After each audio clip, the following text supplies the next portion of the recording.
Assalamualaikum warahmatullahi wabarakatuh. Kaum muslimin dan muslimat, saudaraku sebangsa dan setanah air, dimanapun Anda ada dan berada. Hari ini kembali saya menyambung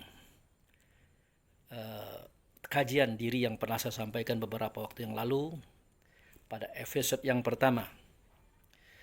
Di situ saya katakan bahwa seketika kita bertemu dengan Allah di dalam sholat, sebenarnya bukan Allah yang kita temui, melainkan wasilah atau seseorang yang menjadi perantara antara kita dengan Allah. Beliau itu adalah junjungan kita, ikutan kita, Muhammad Rasulullah Sallallahu Alaihi Wasallam. Hal ini saya ungkapkan waktu kita setelah selesai mendengarkan suara azan, kita berdoa, Allahumma rabba hazihi da'wati tammah wassolatil qa'imah ati muhammadani wasilah wal fadilah, dan seterusnya. Di situ kita mengungkapkan bahwa ya Allah yang memiliki seruan yang sempurna, solat yang akan didirikan, hadirkan di engkau Muhammad sebagai wasilah atau perantara antara aku dan engkau ya Allah. Jadi Muhammad itu yang kita hadapi. Dalam bahasa Arabnya kiblat. Beliau itu kiblat. Nah, persoalannya adalah Muhammad Rasulullah Sallallahu Alaihi Wasallam yang saya katakan dulu, beliau ini adalah asal muasal daripada segala sesuatu. Kenapa sedemikian? Ini yang saya tangkap dari informasi Allah yang beliau sendiri menyampaikannya melalui Rasul. Apa kata Rasulullah? Khalaqtal asya li ajlika wa khalaqtaka li ajli. Nah, ini Rasulullah menyampaikan tentang kata Allah itu kepada beliau. Terjemahannya adalah, aku jadikan segala sesuatu itu daripada engkau hai Muhammad, aku jadikan engkau daripada aku. Jadi jelas langit dan bumi beserta isinya termasuk kita itu dijadikan daripada Muhammad. Dan Muhammad itu dijadikan daripada Allah. Makanya dalam hadis yang lain dikatakan oleh Allah Subhanahu wa taala, laulaka ma khalaqtul asya. Kalau bukan karena engkau hai Muhammad, tidak akan kujadikan segala sesuatunya. Nah, ini menunjukkan bahwa beliau adalah yang pertama dan utama dari segala sesuatu yang ada daripada yang Allah jadikan. Nah, persoalan kenapa dalam sholat kita bertemu dengan beliau? Nah, ini menunjukkan bahwa kita kadang-kadang bukan salah tidak, tapi kita lupa bahwasanya Allah pernah berfirman dalam surat Ali Imran 96 dan 97. Di situ dinyatakan bahwa inna awala baiti wudi alinasi lalazi bibakah mubarakah wa hudalil alamin fihi ayatum bainatum maqama Ibrahim mandakalhu kana amin.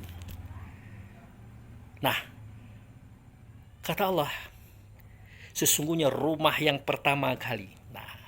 Rumah yang pertama kali aku yang menjadikan loh. Itu adalah rumah yang ada di Bakkah, bukan Mekah. Bakkah itu suatu negeri seantero alam semesta.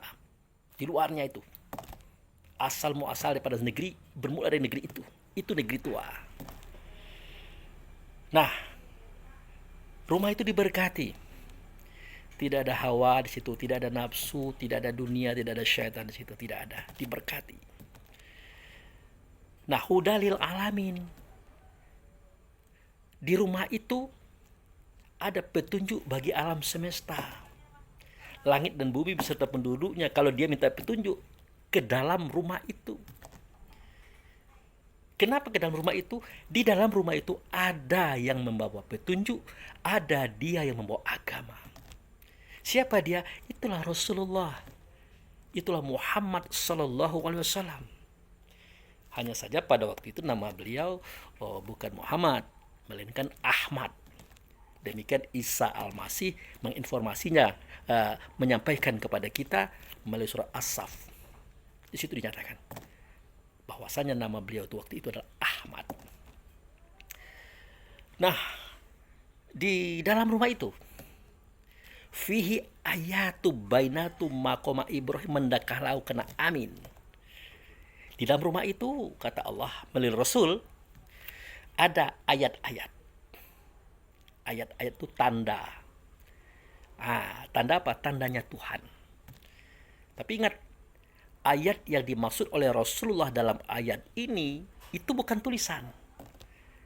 Karena pada waktu beliau menyampaikan kata ini, Quran yang seperti kitab ini belum ada. Jadi ayat yang dimaksud di sini adalah nurnya Muhammad, ruh atau diri kita yang sebenar diri. Itu ayat. Mengapa sedemikian? Disampaikan oleh sahabat. Seketika Nabi kita berkata, "Ya Rasulullah, engkau berkata zalikal kitab, sedemikian itu kitab. Engkau berkata Yasin wal Quran." Bertanya sahabat, "Mahwal kitab?" Apa itu kitab ya Rasulullah? Kata Nabi, kitab itu adalah Quran. Bertanya lagi sahabat, "Mahwal Quran ya Rasulullah?" Maka dijawab oleh Rasulullah. Yang jawaban itu ada pada surah Al-Ankabut ayat 49. Apa bunyinya? Bal huwa ayatu bainatu fi sudurul lazina utul ilmi wa ma yajhadu bi ayatina illa zalimun. Sesungguhnya kitab itu adalah Quran, Quran itu adalah ayat yang ada dalam dada, namanya ilmu. Tidak ada yang mendustakan ayat itu kecuali orang-orang yang zalim. Nah, ayat itu menunjukkan kepada Nur Muhammad, menunjukkan kepada ruh, menunjukkan diri kita yang sebenarnya, diri yang ada dalam dada kita masing-masing. Itu ayat. Jadi di rumah itu terdapat ayat-ayat. Maksudnya di rumah itu ada ruh. Ruh yang menghadap kepada Muhammad sebagai kiblat. Nah, di situ ada tanda atau ada ayat.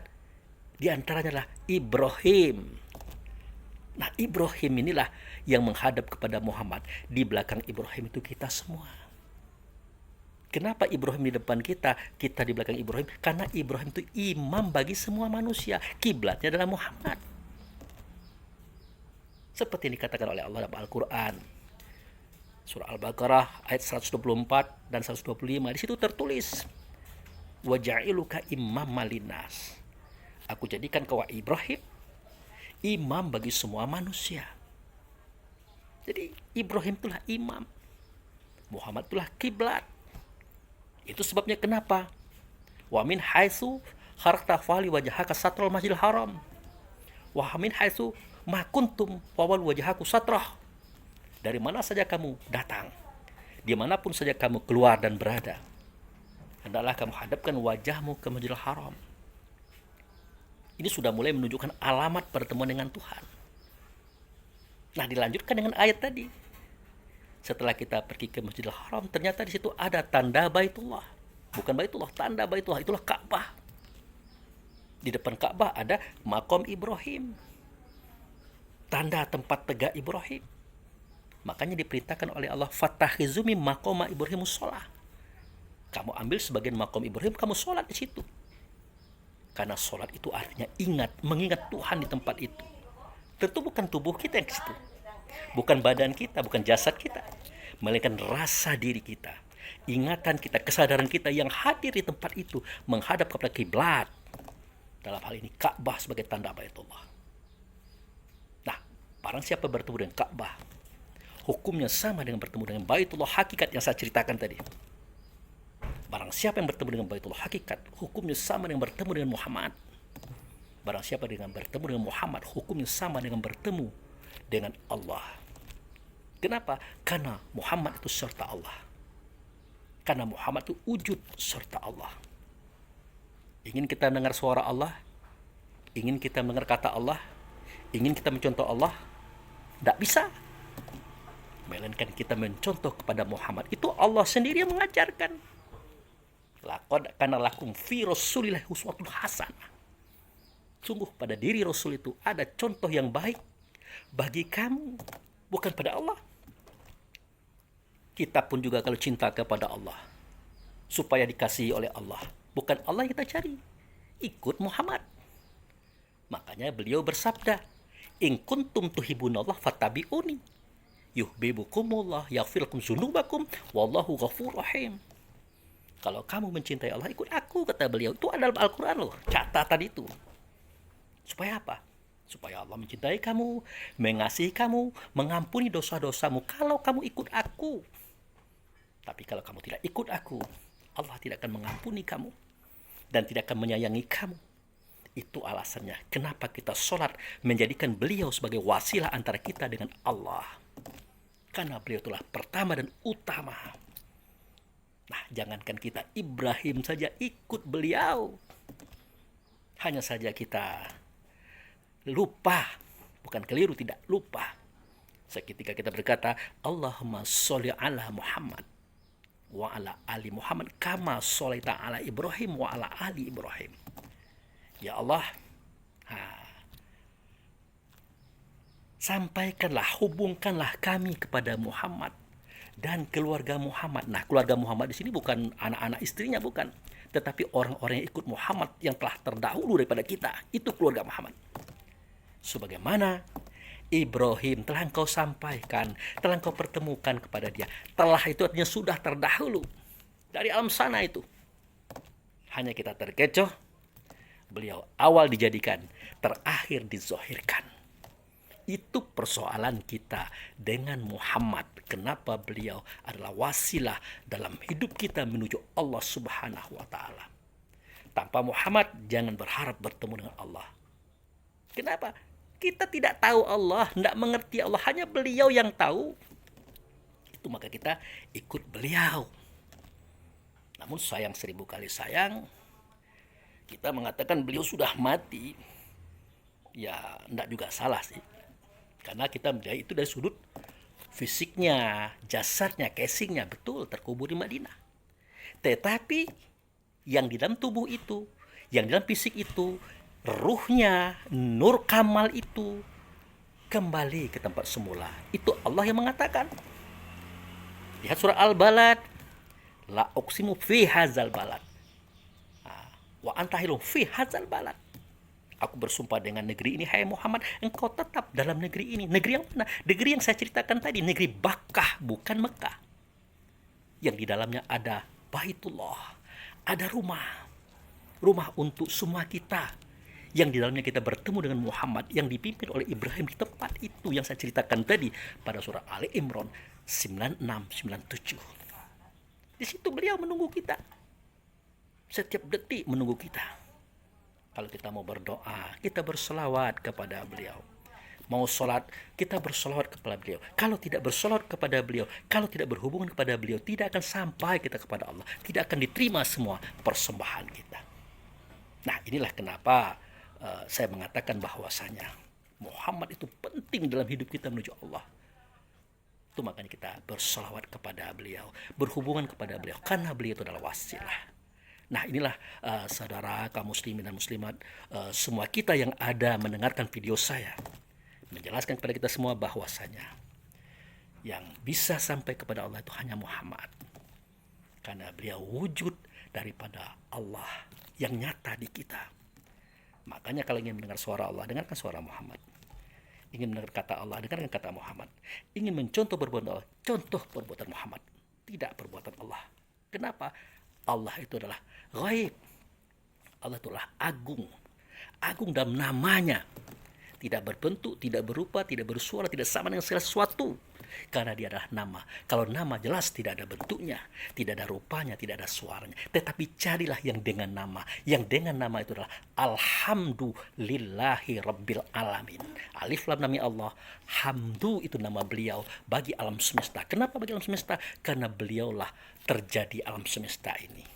Demikian saudara kaum muslimin dan muslimat, sekedar informasi sambungan daripada kajian diri yang pertama tadi. Insya Allah berikutnya kita akan menyampaikan sambungan daripada kajian ini. Terima kasih. Wabillahi taufiq wal hidayah. Assalamualaikum warahmatullahi wabarakatuh.